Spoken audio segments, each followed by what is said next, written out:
Let me ask you this. What's your take on harm reduction? Harm reduction is killing people. It's killing people. It's something I don't sign on for. I don't do harm reduction.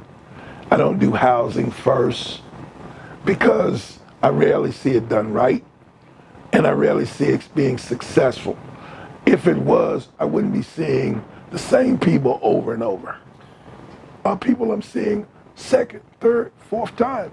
A lot of them had housing in the last 2 or 3 years, but yet they're back homeless, or they're back in the street, or they're back trying to get in treatment or something to essentially get the housing back. Right. Not to really work on the issue and straighten up that part of their life. They're motivated more so by getting housing again. And that goes towards that harm reduction approach that if I give them a house, they'll do what's necessary to get better. And that's not true. Because housing issues, and especially homelessness, we keep treating it like it's a virus. And the antidote or the vaccine is giving them an assisted voucher and a place to live that they did not earn themselves or do nothing to earn it. I believe in helping people, not giving it to them. And I think that's where we go wrong with housing first and harm reduction. Now let me tell you what harm reduction is doing. I'm sure my colleagues here today will be able to give you a glowing litany of research and data that supports harm reduction strategy. But I'm a bottom line guy. So I want to cut to the chase and say to them, is homelessness increasing in this country? Is homelessness out of hand? And we just rolled through some areas of Oakland, let alone LA, let alone DC, where 3 blocks from the White House, we had a large homeless encampment just raided and broken down. Are drug overdoses increasing? Are the deaths from drug overdosing increasing? And these are all the areas which we mainly have been practicing harm reduction. Harm reduction, housing first strategy, one or both of them has been in existence and been practiced for the last 25 years. It is the nouveau approach now that everybody's coming out of school, recently being licensed in certain disciplines. It's what they embrace, it's what they've been taught by their professors and people like that who have never spent a day on the street. Not even spent a day on working with people who are on the street. Because the harm reduction strategy that they're talking about is more suitable for people who are homeless by acute conditions. It's very important. Listen to this. 2 types of homelessness, acute, chronic. Acute's my girlfriend puts me out after living together for 4 years. Have no money. I come to the shelter. I stay in the shelter 3 months, get a job, save money. I give you a security deposit, first month's rent, put you in touch with somebody who will help you with furniture, get you started, you're on your way. But that's not the majority of person that I see on the street, because my practice is on the street. They've been homeless for years, if not decades. Like some of the people in the tent city we saw today.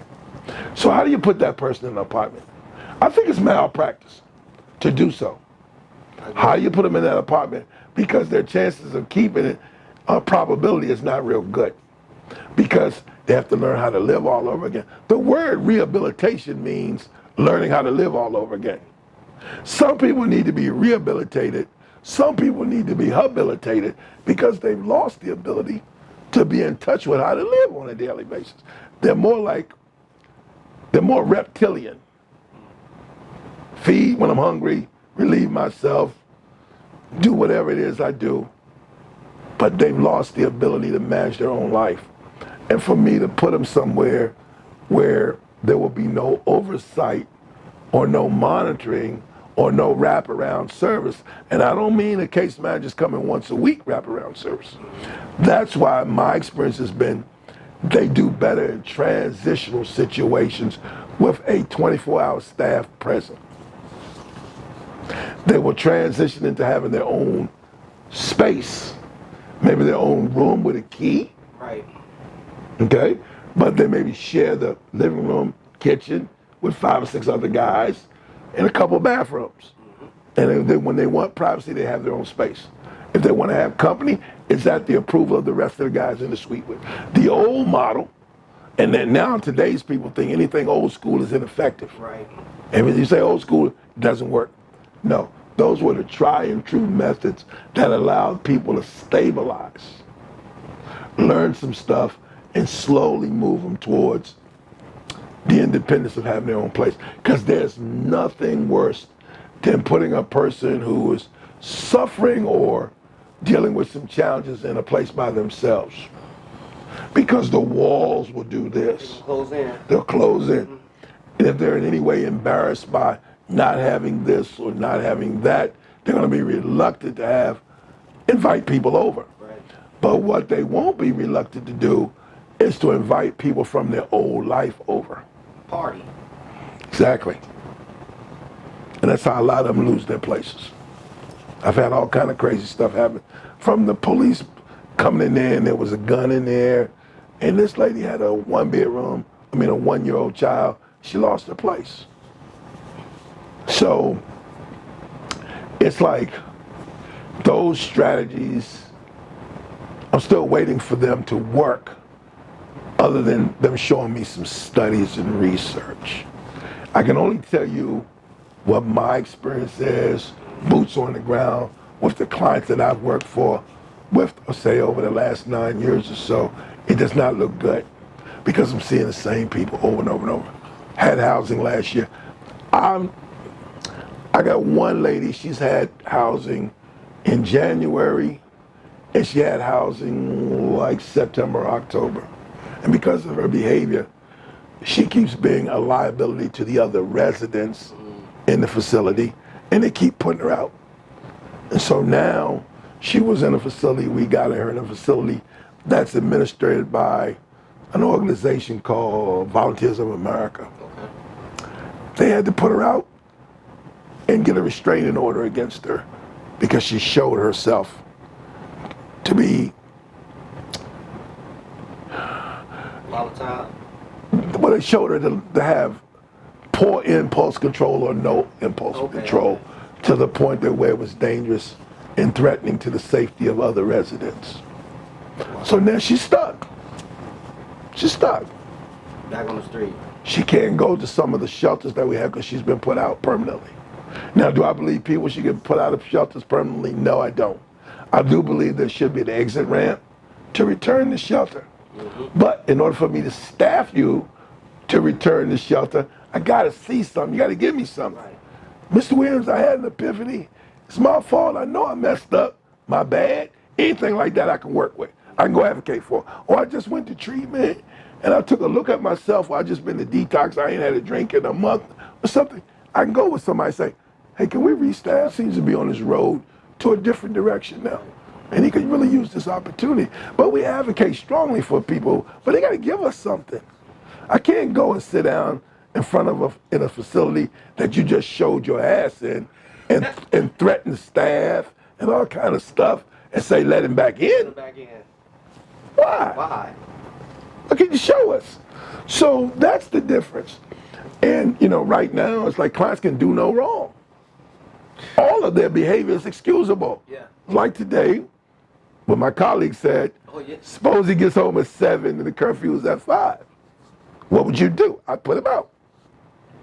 I don't even hesitate on that. You gotta have structure. You gotta have structure. And people will adjust to the structure. Exactly. They will adjust to it. Because I think, as you said earlier, the world's not gonna bend for your issue, your barrier. You're gonna have to bend it for you. And again, other people in here, and that's why I had to tell them the same thing you were saying. Well, if I let you slide, now I'm being questioned with 20 other people. This is how it's gonna go. I'm supposed to be in about 5 and I come in at 8 and you let me go. Then it happens again. Then now I'm gonna start planning to come at 8. That's gonna now be my plan. My plan's not gonna be 5, my plan's gonna be 8. And it's like when people would tell me, well, group starts at 7, Mr. Williams, but isn't there a grace period? Right. I'm like, dude, it's 7:30. With grace period, what, 10 minutes? And I don't give grace periods? I believe you're supposed to be there 5 minutes early, right? Get in your seat, and if you come to my group late, I don't give you credit for the group. And if you're on parole, probation, trying not to go to jail, you gotta get a paper signed. I'm not signing your paper. Because we need them to know this is your freedom. Right. This is important. And if it ain't important to you, it's not important to me. So what motivated you to get in this work? I had fucked up so much. I can't ask you, can I say that? I just said it. I just said it. Yeah. I had fucked up. You know, I spent 21 years in broadcasting. And it had gotten so bad, not in terms of my work. I was highly touted as in what I did, but some of my personal stuff had become not public notice, but notice within my field. So I remember going to this interview. I was working in Norfolk, Virginia market, and I just got fired because my station had sent me to treatment once again. And when I came back, the new general manager asked me what was my plans for aftercare. Aftercare? What do you mean aftercare? I'm not doing aftercare. And so we got into a thing. And so she says, that's it. It's over. Don't say another word. And so I called her an asshole. And so when some other people could overhear us going back and forth, she again gave me an out. Wendell, just let it go. Don't say nothing else. Now, of course, when she said don't say another word, I had to do what? I had to say something else. Right. She fired me right there on the spot. Damn. Started crying. I can't let you do this in front of the other staff people. Can't do this. She fired me, got on the phone to get me another job. Wow. So the issue wasn't my work. But when I started to interview in other places in that particular market, I remember going to Channel 50, and I was interviewing with the general manager, and he says, good to see you, Wendell. Look, we know you can do the work, okay? What about the cocaine? This is a job interview. Wow. So it was common knowledge amongst my colleagues that not only did I have a drug problem, but they knew my drug of choice. It was because during those days there was no HIPAA. So when you went to treatment, whoever the business manager was or office manager did the insurance paperwork. Right. And all that came through your office manager. She probably blabbed. They blabbed. There was always rumor and innuendo. But this man asked me first question right out the gate after telling me, we know you can do the work, what about the cocaine? So that was what I started to get as I tried to stay in a field. And it took me a minute to see that being in that field was the reason I had a lot of difficulties I've had. It's very lonely.